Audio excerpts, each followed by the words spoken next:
Here goes the 3 top secret reasons why the United States and Donald Trump invaded Venezuela that you didn't think about. Number 1, the theater of distraction. A lot of people think oil, but oil is a quiet business. You move it through the pipelines, you move it through Shell Company, underwater, the ocean, not televised parades. The timing here is too perfect, it's too surgical.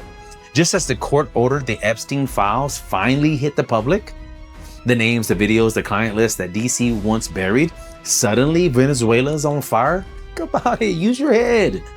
You don't drag a president into the sun for narco charges to save a country that nobody's cared about. You do it to the channel, to distract people, a 24-hour global smokescreen to make sure the real names stayed off the front page. And here goes number 2, secret reason why Donald Trump did this. Testing the spine.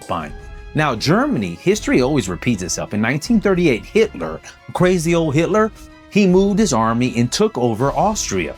It wasn't a fight, it was a pure parade. This was a test of global elasticity.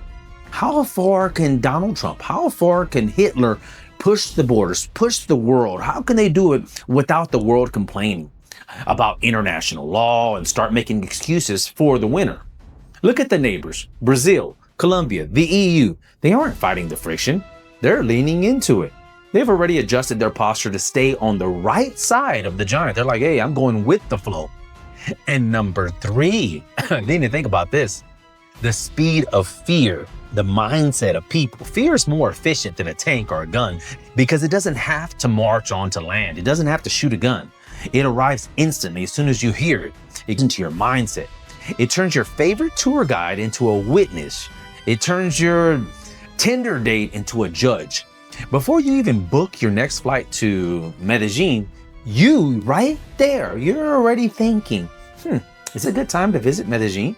Is this a good time to visit Cartagena?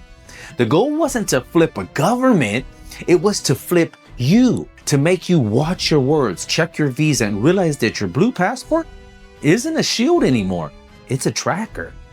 Now, in summary, the invasion was a complete success, not because of tanks in Caracas, but because it turned your favorite getaway vacation that we all love into a graveyard of quiet secrets. You're proud to be from the United States that wrote the rules, but you're realizing now that the golden age of travel here in Colombia was just a season. The giant is awake, the walls are up, and the party's over. Now, but I want to hear from you in the comments. I really do. I want to hear from exactly what are you thinking? Is this stability that we're promised? Or is this the beginning of the end for the American traveler here in South America? And more importantly, do you think the timing with the Epstein files is a coincidence or a masterclass of distraction? Drop your opinion in the comments below. See you on the next one.